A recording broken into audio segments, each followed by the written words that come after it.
Je vous demande d'accueillir et d'applaudir Faustine Dauger, qui est étudiante en quatrième année à l'INSA Lyon, Frédéric Fautiadu, qui est directeur de l'INSA Lyon notamment, mais vous avez d'autres fonctions, Yvan Yordanov, qui est directeur général adjoint à la recherche des arts et métiers, et puis Christophe Voisin, directeur développement durable en bon français de Renault Trucks. Merci à tous les quatre d'être là. On l'a dit, pour parler humain, en un quart d'heure, on ne va pas avoir le temps d'aborder tous les sujets dont on vient de parler là en coulisses. On est évidemment dans une société et dans des industries en mutation, numérique évidemment, industrie 4.0, automatisation, IA, data et évidemment transition écologique et énergétique. Peut-être pour commencer, Frédéric, Yvan, j'aurais voulu vous entendre sur comment vos écoles s'impliquent dans toutes ces transitions, dans tous ces sujets. C'est très très vaste comme question et comme transition. Lequel veut commencer ?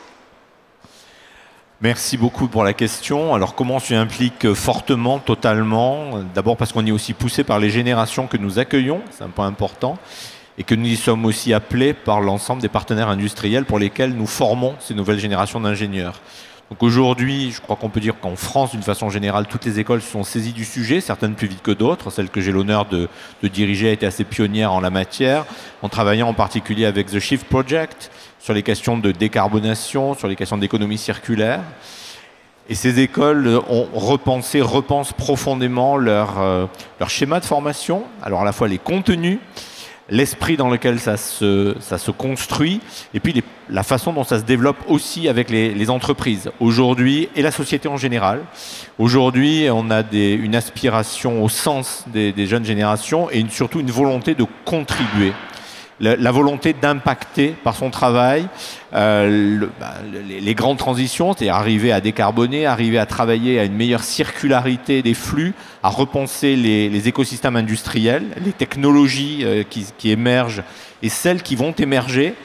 Et puis, on travaille aussi énormément, et je le redis, au niveau de la recherche, parce que la dimension de recherche est essentielle.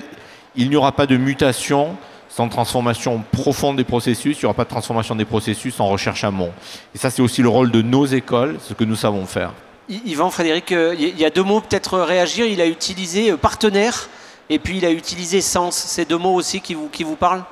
Alors c'est absolument essentiel. Sur la partie partenariat, aujourd'hui, si on veut réussir les grandes transitions, on ne peut pas le faire tout seul. Et aujourd'hui, il faut assembler un nombre d'expertises extrêmement diverses. Et ce qu'on apprend à nos étudiants dans les écoles d'ingénieurs, c'est évidemment avoir ce socle d'expertise essentiel, mais c'est aussi de s'ouvrir sur les autres expertises.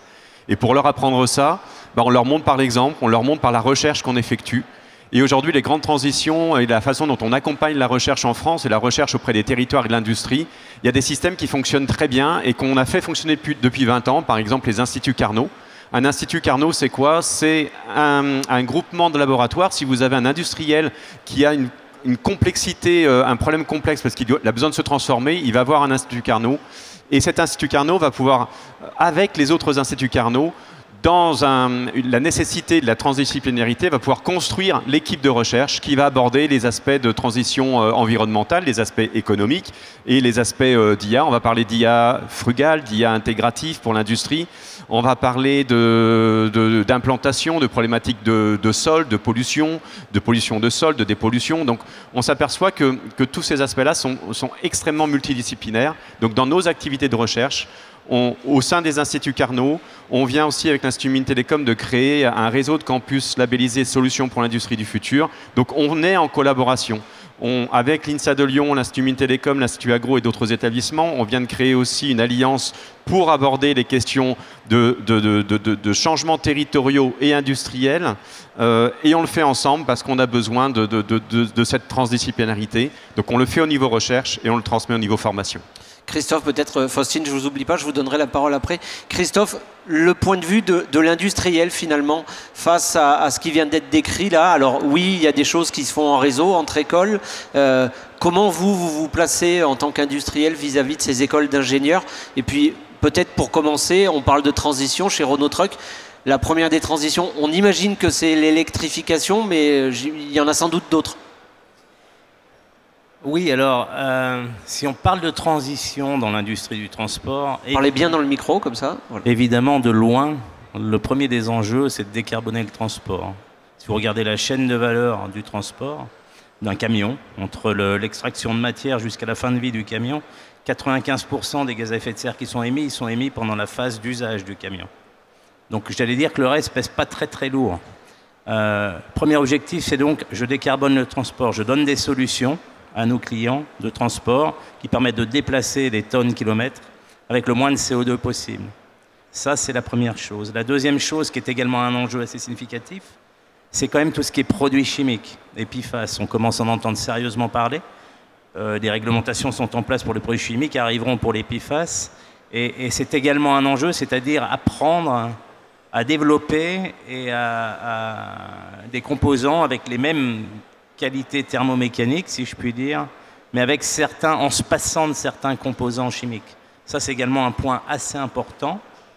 Le troisième axe, c'est l'éco-conception et la circularité. Et c'est pas simple parce que c'est un peu un changement de mindset. Les ingénieurs ont quand même, quand ils développent, du mal à penser la fin de vie. Ils ne l'intègrent pas forcément. Ils pensent à la performance, à la qualité, à la durabilité. Mais le démontage, la fin de vie, la séparation des composants, le recyclage, ça, c'est le troisième axe. Et enfin, le dernier, qui est un peu indirect pour nous, on n'a pas un impact significatif sur la biodiversité. Par contre, quand on parle d'électrification, on parle de batteries, on parle donc du secteur minier. Et pour nous, l'un des enjeux indirects, c'est de contrôler notre chaîne de valeur et de faire en sorte de travailler avec des partenaires qui ont l'impact le plus réduit possible, si je puis dire, pour tout ce qui est en particulier l'extraction de métaux et de minerais. Et les écoles, c'est vos partenaires? Bien sûr. L'école d'ingénieurs? Bien sûr, les écoles, notre socle, quand on parle de transition, on parle de recherche et de développement. Et évidemment, pour nous, les ingénieurs les grandes écoles sont évidemment nos partenaires de premier plan pour ça, par la recherche, par les coopérations, voilà. Faustine, je vous oublie pas encore, mais elles s'adaptent assez vite, les écoles. Je suis pointilleux, mais l'industrie, ça va très très vite.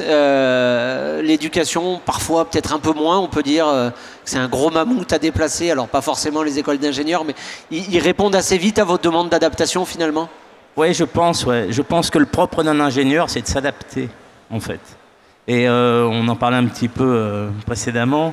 Les bases scientifiques, les bases de rationalité, d'analytique et d'adaptation, je pense, sont les fondamentaux des formations des ingénieurs.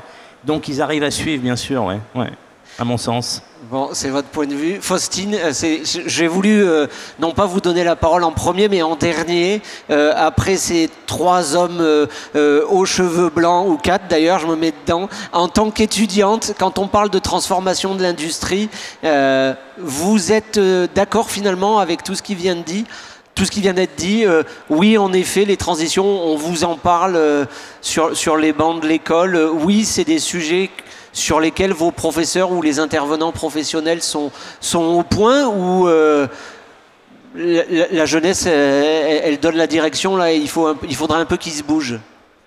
Alors, je pense que comme ça a été très bien abordé, il y a aussi une question de sens, ce que vous disiez, qui est donc en partie insufflée aussi par notre génération. On entend beaucoup parler dans les médias, sur les réseaux. On veut de plus en plus avoir du sens. Ça prime même peut-être sur le salaire ou sur d'autres points quand on rentre derrière dans l'industrie.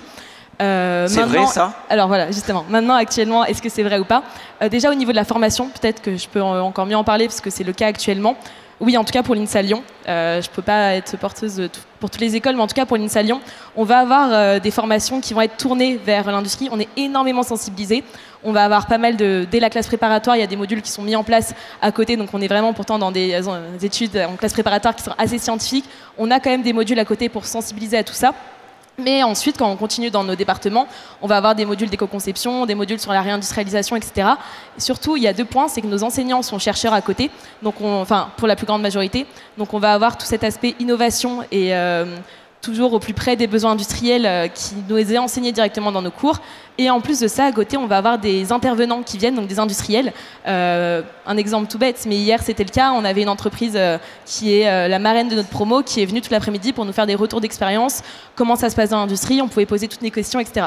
Donc en tout cas, il y a des choses qui sont mises en place pour nous sensibiliser, et ça répond aussi au questionnement qu'on a, nous, de notre génération, de on veut avoir un impact positif et on veut faire sens.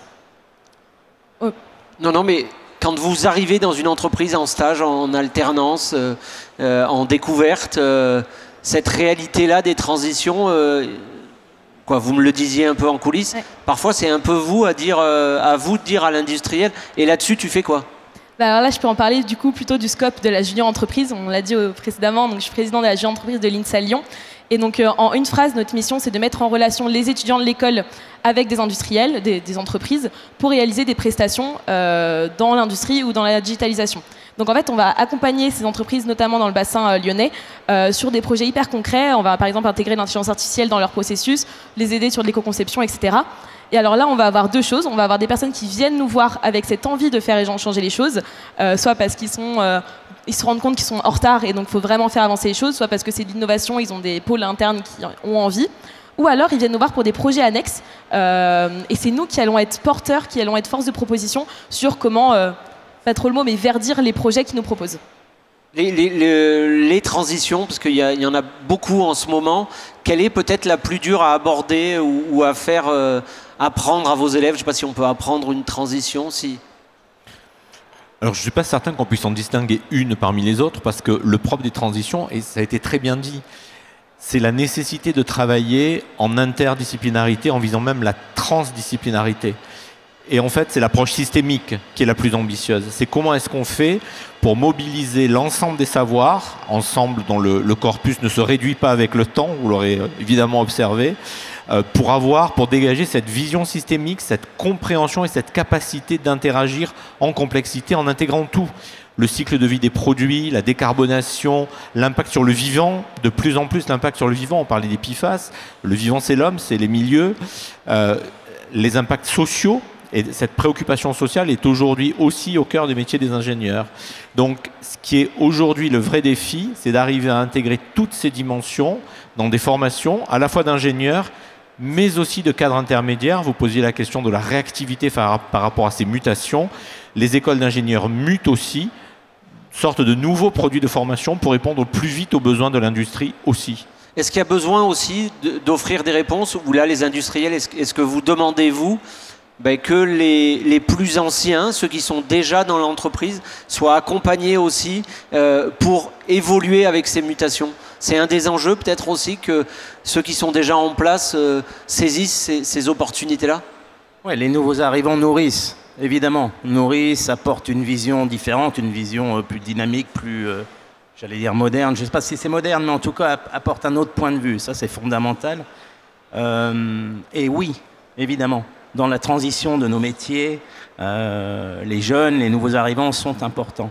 Après, une chose importante, c'est également, et peut-être que finalement, vous le voyez, c'est que finalement, quand vous êtes dans du développement, une personne qui a des convictions, une compréhension des problèmes et quelque part qui a des convictions sur le sujet, va être beaucoup plus motrice.